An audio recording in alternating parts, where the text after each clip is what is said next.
All right. Hi, everybody. Let's see. I think I'm live. Okay. Yes, I'm live. Hello. Good morning, or good afternoon, or good evening, wherever you're watching this from. I'm getting a really kind of diffuse light here, but it's nice. It's very foggy here. Um, and it's snowing. It's doing a lot of things. I'm just rolling my shoulders because I'm realizing I need to kind of drop in and sense what's going in my body.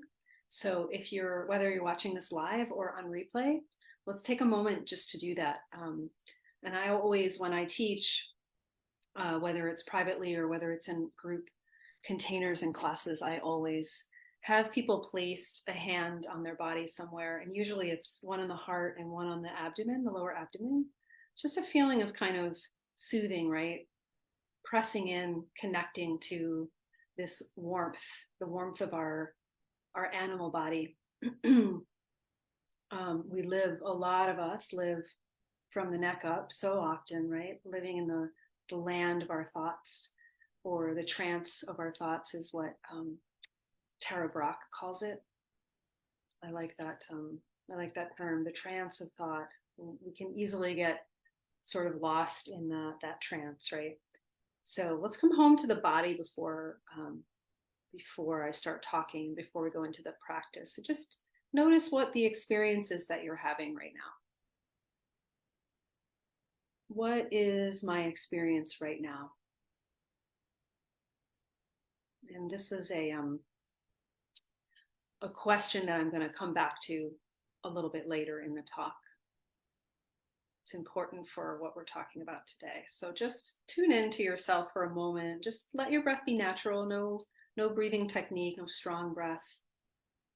Give me a moment here. I'm going to close this shade so we're not getting this strong sunbeam here. As lovely as that is, it's a little hard to see. There we go. Okay.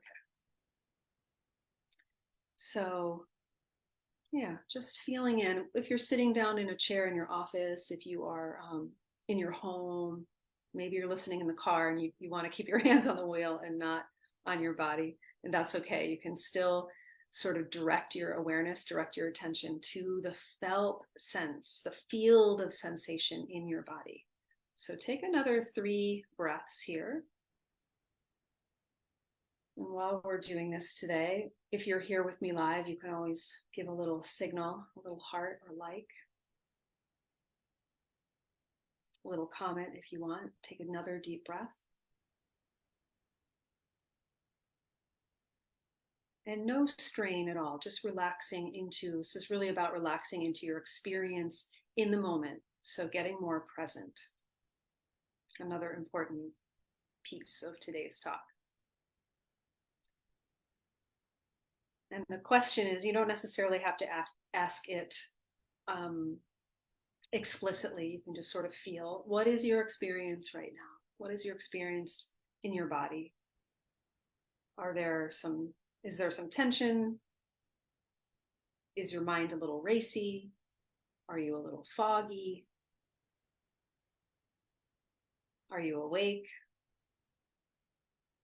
Just notice what it is without trying to do anything in the moment, without trying to fix it. And let's take another full breath in. Great. Thank you for doing that with me. So that is just a little somatic check-in. What is the experience I'm in the moment? And that's really important for what I wanted to talk to you about today. What I want to talk to you about today is really connected to my own experience that I've been having over the last few weeks. Or really since August, I've been quite busy, like physically busy. And you might be feeling this too, because I sense that a lot of us are kind of coming out from under the COVID sleep or the COVID isolation, and we're moving about the world a little bit more. That's what I'm seeing in my community. And I'm literally moving about the world in my car a lot more, which is really never my favorite thing to do. When I feel overscheduled, I get a little bit, tight. I sort of tense up and kind of go, I get worried about that, basically. I get in my mind about it. It feels like a scary feeling. because for the first 5 years that I lived up here in this community in the Hudson Valley, I was commuting to New York City via train every week. And so I always felt that I was really living in that experience a lot. And it was kind of an experience of suffering, even though I was teaching other people to come home to their bodies. That's what I was doing. I was traveling down to the city to see private clients in their homes, as well as work with a couple of schools and group classes. I was teaching my clients and my students to like be more at rest, right? And to check in with their experience. Meanwhile, my experience was like white knuckling, constantly on the move. And then, of course, COVID shut that all down. There was no commuting to the city anymore, and it changed everything up. And I work a lot from home now. And I have been working a lot from home since 2020 on Zoom. You see me on Zoom a lot, right? So the reason I'm sharing that is like, that's a real, that's still really present for me. That feeling of like that white knuckling, it comes up again. It's sort of like, when the dust gets kicked up, it kind of comes up again when I feel overscheduled, or when I feel like there's a lot on my plate to do. And this is important too, even though I want to share, I'm doing a lot of things that I'm in love with doing right now. I'm singing and playing a lot of music in a band that I'm in. So that's mainly why the traveling, the traveling in my car. Give me a second to take some water here. Yeah, so the experience of that, and I really didn't have the tools at that time, interestingly, to say to myself, like, what's this experience about? Why am I so, worried and revved up and fearful of all of this movement? And that was starting to come up again recently. So that's why I'm talking about it today. It was coming up the last few weeks because it's the holidays. I like to call them the holidays, DAZE, because we kind of get in this zone of like, there's a lot of expectations on us, especially as women. And when I talk about expectations, I'm also talking about the internal expectations that we have of ourselves. We do expect a lot of ourselves, right? So it could be that you have a lot of noise in your head about what you are expecting yourself to do in this period of time, now until the end of the year. And whether that's about your family, whether that's about your kids or grandkids, or all the parties that you have to get to, or all of the financial budgeting, things you need to do for end of year. Could be a number of things that you're maybe getting sort of tense and white knuckled about. So one little piece that I wanted to share with you that's been helpful for me is when I notice, what we do in here is all about awareness and noticing. And that's why I advocate for slowing down a little bit. Because slowing down does help you be more present. You can be present when you're in a speedy, like moving through the world state. But in general, for most of us, it helps to kind of pause, right? And that's why we do the somatic check-in, place a hand on the body. What's your experience? What are the sensations in your body? Let's do that again, because as I talk, I'm getting a little excited. Not a problem, but just feeling that and noticing that's my experience as I talk to you now. Let's see if there's anybody here with me. I also want to check in with those of you that are watching. Let's see, are you here? Okay, and if you're not, that's okay too. I'll save that for after. I'll comment after.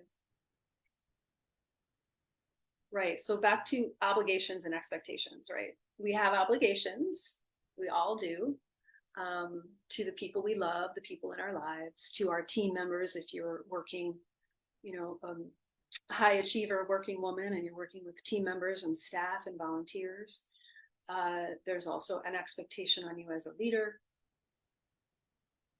And here's another question for you. So I'm gonna give you 3 hopefully very helpful little pieces today. And that first piece is just doing a little check-in. What's my experience right now? Right? And so when you start to feel like whether the obligation and the expectation is coming from you internally or it's coming from outside of you, another really beautiful thing you can do for yourself besides this, besides the somatic check-in, another thing you can do is to really ask yourself, do I want to do this? And do I have the capacity? So when we slow down and we check in with ourselves, you might find, like when I do this, sometimes I find like, whoa, I've been living in a lot of tension. I've been living in a lot of stressful thought. Like I shared with you earlier about my experience of commuting to the city. That was just me living in a lot of stressful thinking. It wasn't necessarily that the conditions or the situation was stressful. I could go sit on a train and like relax for an hour, and just let the train carry me to the city. But instead, I was living in this very stressful, noisy mind, and I was compelled to constantly look at it. And that was what was exhausting me. And that's the big piece of the learning for me, and the big piece of what I want to share in here. All of our experience comes from our thinking and the way that we're using our thinking. And our thinking can be very connected to our bodies and connected to our experience, or it can be not. It can be disconnected, like I mentioned, living from the neck up. So there's stressful personal mind thinking, and then there's really a deeper experience, an embodied experience, which is where wisdom lives, right? So do I have the capacity? The question for you when you feel like you're starting to spin, or there's a lot of expectations on you, or you're feeling the pressure of the expectation. Do I really want to do this? Am I expecting too much of myself? Do I have the capacity? So those are some good questions to ask yourself. Do I have the capacity for this? All right, so that's point number 2. And then the other one that I think is so beautiful, and I'm completely borrowing this, stealing this from Grace, my coach, Grace Kelly. She said to me yesterday on the call, because I was talking about my own experience of being in this busy mindedness, moving about the world a lot, and kind of feeling like tense and fearful and stressed out. Am I doing too much? So her beautiful question to me was, or for me to ask myself, was, where am I meeting other people's obligations and expectations at the expense of my own heart? Take that in for a minute. Where are you meeting the outside or your internal obligations and expectations at the expense of just being true to your own heart? And I kind of feel like that's enough. I kind of feel like that is the question. That's enough for today. So let's go into the meditation. And of course, we're going to make it a full heart-centric meditation, right? So let's once again take a hand to the heart, a hand to the belly, just soothing. Or you just might take both hands to your heart. So something that's soothing, and take a deep breath in through the nose. Let it out through your mouth in a long sigh. Keep returning to your body. Keep returning to the experience of your body. Embodiment over and over. So another deep breath. You might close your eyes here. You might keep them open, but soften them. And allow your attention, allow your awareness to come inside. If the mind is a little distracted or a little crowded or a little racy, that's okay. Just keep breathing. Something I've been taught to do in my meditation tradition is, when the mind does feel kind of loud and crowded, to deepen or strengthen the breath a bit without strain, so that it's like a magnet, so that your mind gets pulled, your attention gets pulled toward that versus the thinking. The thinking is just going to go on. We're just thinking beings. That's what we do. So there's no worry, there's no concern about the fact that your mind is crowded. But what you can do is draw your awareness to your experience of being in this body and being with your breath in this moment. And that's all it is. We're just looking to be more present, to come home to a sense of presence.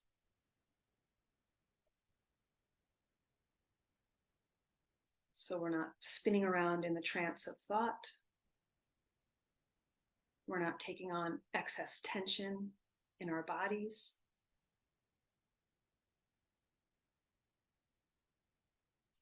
And we're connected to what's true for us, what's true for us.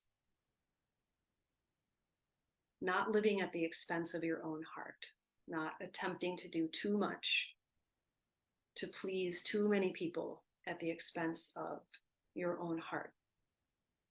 You can relax your hands, just rest them on your thighs, and let's do a few more minutes of deep wave-like breath, continuing to still the mind.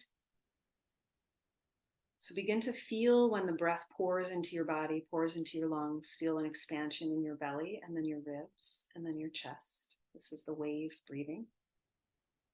When you exhale, feel the softening of your chest, your rib cage, and your belly. Rest your hands on your thighs, either down or face up. And really tune into that sensation of fullness, of an expanding wave from the belly to the ribs to the chest. And then a cresting and falling, softening wave, chest, ribs, and belly.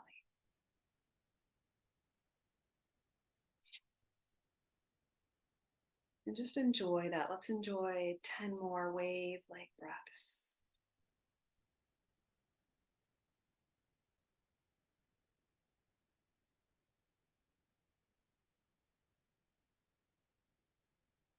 And you might ask yourself that question from the beginning of this talk.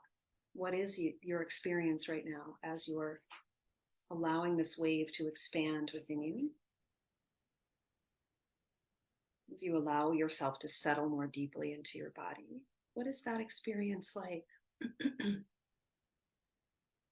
Without getting into too much thought about it.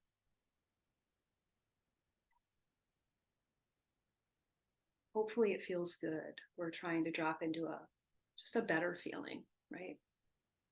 A better feeling that's actually always available to us, that we think innocently we have to go outside of ourselves to get.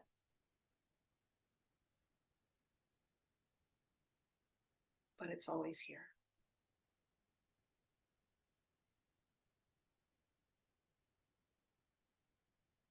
Because you are always here and you are made of perfect, innate, infinite well-being.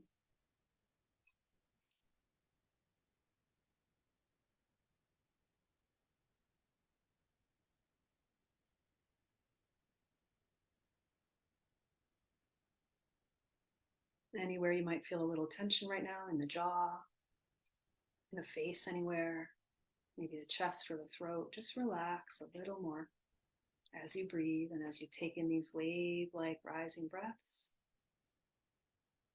and falling exhales.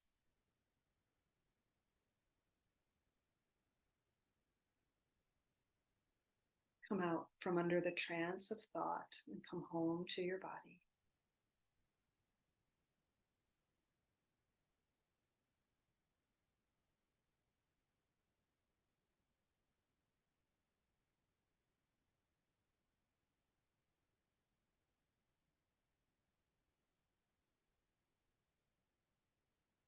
Three more deep breaths.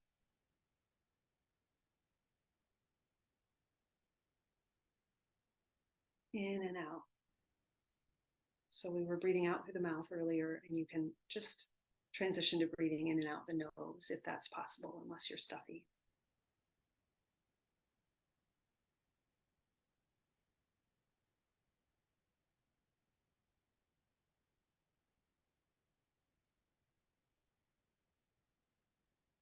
At the bottom of your next exhale, exhaling fully and deeply, feeling that wave recede and release. Take your hands to your heart once again and hold them. And I want you to notice something. I want you to notice yourself, of course, but also notice. So for me, I just noticed how rapidly I was talking at the very beginning of this and how excited and kind of up my energy was, and how different it is now. You can stay with your eyes closed here, or you can have them open, doesn't matter. But what I want to share is what we're also going for here. Whenever I'm speaking, whenever I'm offering these talks, is for you to, it's an invitation for you to drop into the feeling and not the words. Words and language can be important, but it's what's underneath the words, and it's what the feeling, your feeling is. So that's true, and that's another way to meet the obligations and the expectations of the holidays, is to notice the feeling, to stay in the feeling. What's in your experience right now? Do you have the capacity? Remember that question. And then finally, are you attempting to meet a lot of your obligations and expectations at the expense of your heart? So really, what's in your heart? What does your heart need? And that's pretty simple. Keep it simple, everybody. Keep it simple, beautiful women. Resource yourselves. And next Friday, you have an opportunity to do that with me for free. Friday, December 15th, not this Friday, but next Friday, the third Friday of the month. Free Fill Your Cup Friday practice. So it will be a little more movement. We'll get into the body a little bit more, and then we'll meditate, and you can get the replay on that as well. So next Friday, not this Friday, December 15th, 12 p.m. Eastern. That should be good for those of you on the West. It should be good for some of you in the UK or Europe. Free Fill Your Cup. Come and fill your cup with me. And that's all I want to say for now. Just want you to stay and live in a good feeling today. So have a beautiful day. Namaste.